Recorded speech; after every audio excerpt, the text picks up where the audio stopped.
Hi అండి, welcome to our channel honey Chinnu's foods. ఈరోజు recipe వచ్చేసి ఈజీగా 10 మినిట్స్లో అయిపోయే బనానా ప్యాన్ కేక్ చూపించబోతున్నాను. ఈ వీడియోలో చాలా టేస్టీగా, చాలా సాఫ్ట్గా, చాలా బాగుంటుందండి. పిల్లలు చాలా ఇష్టంగా తింటారు. అప్పటికప్పుడు చేసుకోవచ్చు ఈ కేక్ని. నేను దీనికోసం 1 బనానా పీసెస్ లాగా ఇలా కట్ చేసి ప్లేట్లో తీసుకున్నాను. ఇవి ఒక మిక్సీ జార్ తీసుకొని దాంట్లో ఈ పీసెస్ అన్నిటినీ వేసుకొని మెత్తగా గ్రైండ్ చేసుకోవాలి. పేస్ట్ లాగా గ్రైండ్ చేసుకున్న పేస్ట్ అనేది ఇలా వస్తుంది. దీన్ని ఒక బౌల్లోకి షిఫ్ట్ చేసుకోవాలి. ఈ పేస్ట్ అంతా ఒక బౌల్ తీసుకొని దాంట్లో పోసేసుకోవాలి. ఇలా పోసేసుకున్న దాంట్లో 1 ఎగ్ తీసుకొని పగలగొట్టి వేసాను. దాంట్లోనే 2 spoons sugar, 1 spoon baking powder, 1/2 spoon baking soda, 1 cup వరకు మైదాని వేసుకోవాలి. మైదా పిండిని వేసుకొని 1 స్పూన్ వరకు వెనిలా ఎసెన్స్ వేసుకోవాలి. వేసేసుకొని ఇలా అంతా మిక్స్ అయ్యేంత వరకు ఇలా విస్కర్తో మిక్స్ చేసుకోవాలి.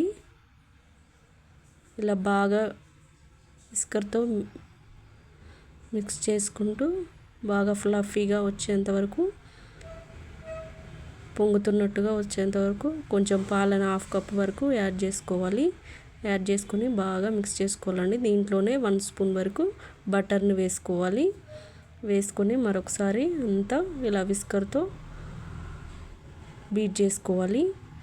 ఇలా బీట్ చేసుకున్న బ్యాటర్ని పక్కన పెట్టుకొని ప్యాన్ తీసుకొని హీట్ అవ్వనివ్వండి.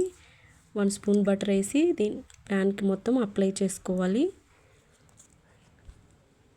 ఇలా అప్లై చేసుకుని మీడియం ఫ్లేమ్లో ఇలా మనం కలిపి పెట్టుకున్న బ్యాటర్ని ఇలా స్పూన్తో అంతా మిక్స్ చేసుకుంటూ ఇలా రౌండ్ షేప్లో పోసేసుకోవాలి.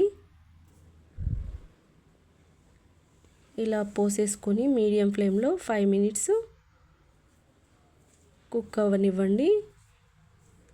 ఇలా పొంగుతున్నట్టుగా ఫ్లఫీగా వస్తుంది. ఇలా 5 మినిట్స్ తర్వాత టర్న్ చేసుకోవాలి. ఇలా టర్న్ చేసుకొని 2 మినిట్స్ అలా పెట్టేయండి. ఇలాగే మిగతావన్నిటిని కూడా ఇలాగే ప్యాన్ కేక్స్ వేసుకోవాలి.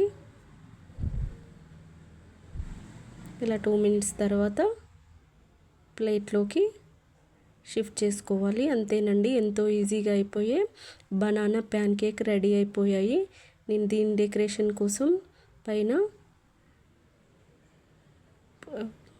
క్రీమ్ వేసుకొని దాని మీద చెర్రీస్ వేసుకున్నానండి. ఫ్రెష్ క్రీమ్ వేసుకున్నాను. మీరు బటర్ కానీ హనీ కానీ ఏదైనా వేసుకోవచ్చు, మీ ఆప్షనల్ అండి. నేను ఇక్కడ 1 స్పూన్ బటర్ని కూడా వేసాను. చెర్రీస్తో డెకరేషన్ చేసుకున్నాను. ఇలా కట్ చేస్తే చాలా సాఫ్ట్గా, చాలా టేస్టీగా ఉంటుందండి. ఒకసారి ఈ విధంగా పిల్లలకి చేసి పెట్టండి, చాలా ఇష్టంగా తింటారు. ఈ రెసిపీ కనుక మీకు నచ్చినట్లయితే లైక్ చేయండి, షేర్ చేయండి. మరికొన్ని ఇలాంటి రెసిపీస్ కోసం ఛానల్ సబ్స్క్రైబ్ చేసుకోండి. Thank you for watching.